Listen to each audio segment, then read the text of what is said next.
Hello दोस्तों, नमस्ते, प्रणाम, आदाब। मैं रमेश वर्मा आप सभी का अपने नए वीडियो में फिर से स्वागत करता हूं, अभिनंदन करता हूं। आशा करता हूं आप सभी स्वस्थ होंगे, व्यस्त होंगे, अपने अपने काम में मस्त होंगे।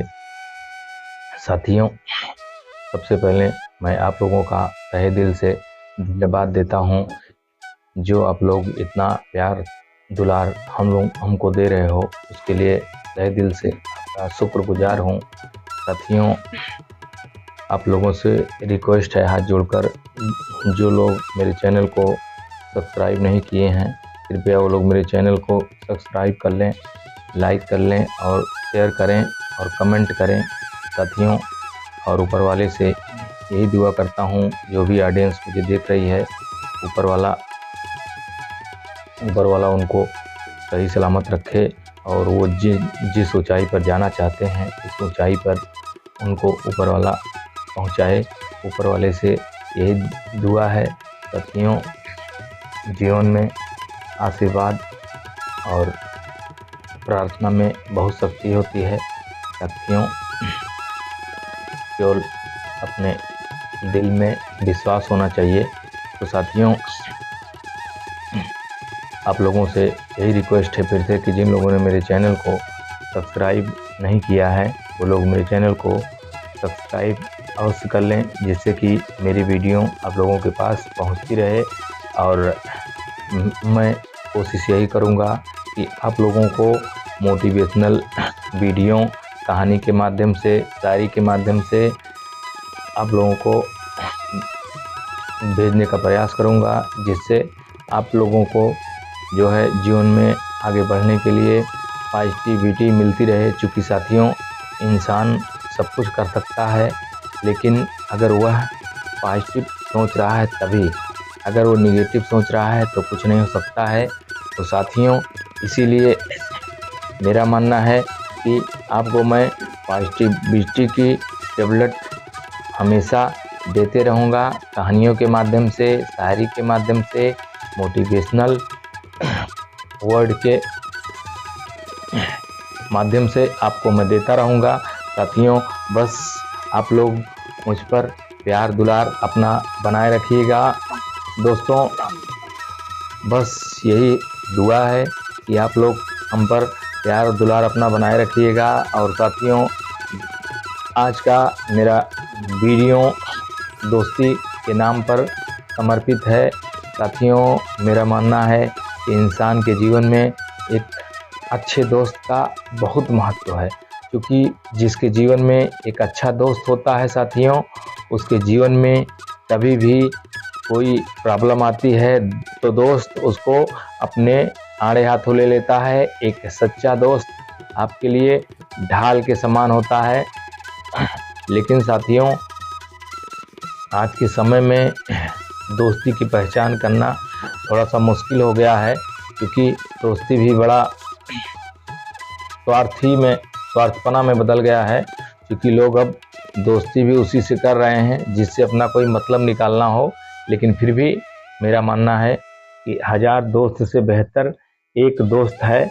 और दोस्ती के नाम पे एक शायरी अर्ज किया है, दोस्ती के नाम पे एक शायरी अर्ज किया है कि वक्त की यारी तो सब करते हैं, लेकिन सच्चा यार वही है कि वक्त बदल जाए पर यार न बदले। जी हाँ दोस्तों, वक्त बदल जाए लेकिन यार वही रहे। मौसम चाहे जैसा भी हो, लेकिन यार आपका वही पुराना ही रहे। साथियों, अगर सच्चा यार है तो आपके जीवन में समझिए कोई भी प्रॉब्लम आएगी ज़रूर, लेकिन वो जल्दी से कट भी जाएगी। तो साथियों, आप लोगों को मैं आज दोस्ती पर एक बहुत ही बेहतर मोटिवेशनल कहानी सुनाने जा रहा हूँ। कृष्ण सुदामा की कहानी सुनाने जा रहा हूँ, जो कि सतयुग में कृष्ण और सुदामा की दोस्ती बहुत लोकप्रिय थी, आज भी लोकप्रिय है। सतयुग में भगवान श्री कृष्ण और सुदामा जी धरती पर अवतार लिए थे और उनकी कहानी आज भी ग्रंथों में जो है उल्लेखनीय है। तो साथी, चलिए शुरू करते हैं। पुराने समय में एक बुढ़िया माई रहती थी जो कि भिक्षा मांगकर अपने जीवन का भरण पोषण करती थी और जो कुछ मिल जाता था शाम को उसी से अपना वो जो है पेट भरती थी। कई दिन हो गया था बुढ़िया माई को कोई भिक्षा नहीं मिली थी और बुढ़िया माई बड़ी निराश हो गई थी। 3 दिन हो चले थे।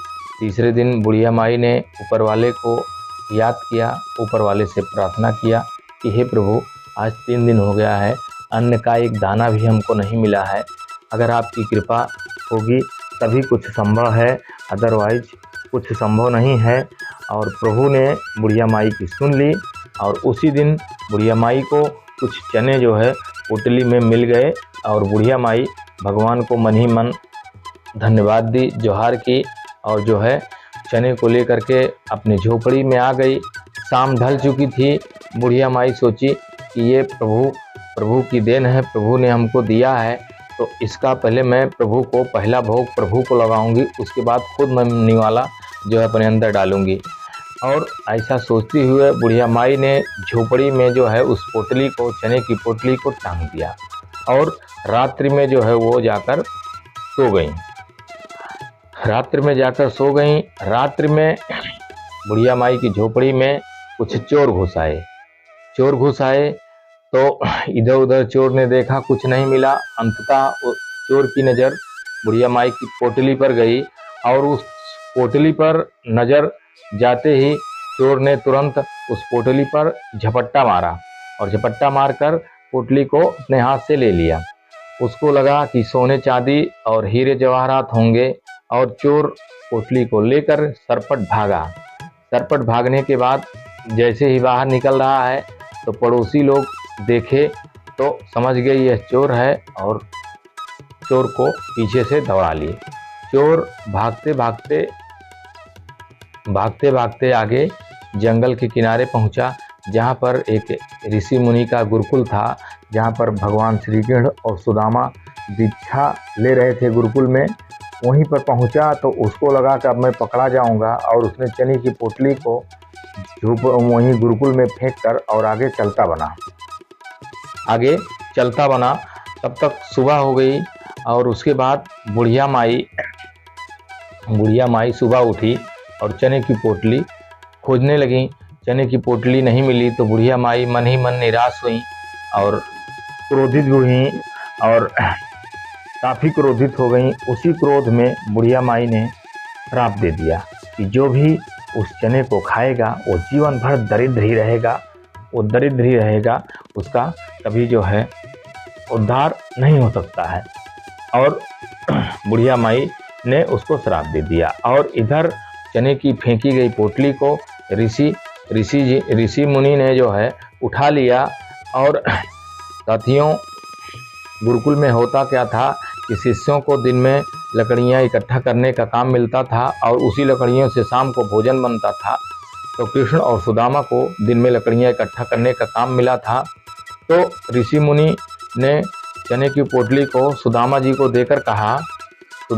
देकर कहा कि लीजिए, इस चने को आप लोग दोपहर में इसको भोजन कर लेना और खा करके इसको पानी पी लेना। तो सुदामा जी ने उस पोटली को अपने हाथ में लिया। सुदामा जी काफ़ी विद्वान थे, पंडित तो थे ही, विद्वान थे। तो जैसे ही पोटली उनके हाथ में आई तो उनको सारी कहानी, पीछे की स्टोरी जो है उनके समझ में आ गई। अब फिर उनके जब समझ में स्टोरी आ गई तो उनके दिमाग में ये आया कि जो भी इस चने को खाएगा वो पूरी ज़िंदगी दरिद्र ही रहेगा। और अगर कृष्ण भगवान को ये चने की पोटली मिल जाती है, अगर उसमें का एक भी निवाला उनके मुंह में जाता है तो कृष्ण भगवान तीनों लोकों के स्वामी थे, तो तीनों लोक दरिद्र हो जाता है। तो ऐसा सोचते हुए और उन्होंने ये सोचा कि अगर ऐसा होता है तो मेरी दोस्ती पर भी कलंक है, और मेरी दोस्ती किस काम की। अगर एक दोस्त के रहते हुए दूसरे दोस्त को नुकसान पहुंचता है तो फिर ऐसी दोस्ती का क्या मतलब है। और ऐसा सोचते हुए सुदामा जी ने उस चने को खुद ही ग्रहण कर लिया, बिना बताए चुपके से सारे चने को ग्रहण कर लिया। भगवान श्री कृष्ण को उन्होंने नहीं बताया। तो दोस्तों, इस कहानी से यही सीख मिलती है कि अगर एक सच्चा दोस्त होता है तो आपके ऊपर कोई भी मुसीबत आती है तो उसको अपने ऊपर ढाल बन के ले लेता है। अब साथियों सोचिए कि अगर उस चने को भगवान श्री कृष्ण खाए होते तो तीनों लोग दरिद्र हो जाता, लेकिन सुदामा जी ने अपनी मित्रता को निभाते हुए उस चने को ग्रहण कर लिया। और उसी का देन था कि सुदामा जी आजीवन दरिद्र ही रह गए, क्योंकि उस चने पे श्राप था कि जो भी इस चने को खाएगा वो जीवन भर दरिद्र रहेगा। तो साथियों, इस कहानी से हमें यही सीख मिलती है कि दोस्त एक हो लेकिन नेक हो, अन्यथा 1000 दोस्त आप बना लीजिए, कोई मतलब नहीं है। आपके दुख में, आपकी परेशानी में अगर वो ना काम आए तो ऐसे दोस्त का कोई मतलब नहीं है। साथियों, अकेले रहना ही अच्छा है। अगर दोस्त नहीं है सच्चा तो अकेले रहिए, कोई गम नहीं है। कम से कम ये तो नहीं रहेगा कि मेरे कोई आगे है, कि मेरे कोई पीछे है, मेरी मदद करेगा। कम से कम खुद ही आदमी मदद कर लेगा। तो साथियों, आप लोगों को ये कहानी कैसी लगी, कृपया आप लोग कमेंट बॉक्स में कमेंट करके ज़रूर बताइएगा। और आप लोगों से पुनः हाथ जोड़कर निवेदन है कि आप लोग मेरे चैनल को लाइक, सब्सक्राइब और शेयर ज़रूर करिएगा, जिससे आपके साथी का मनोबल बढ़ सके। तो साथियों, इसी के साथ मैं आपसे इस वीडियो में विदा लेता हूँ। तब तक के लिए नमस्ते, प्रणाम, आदाब।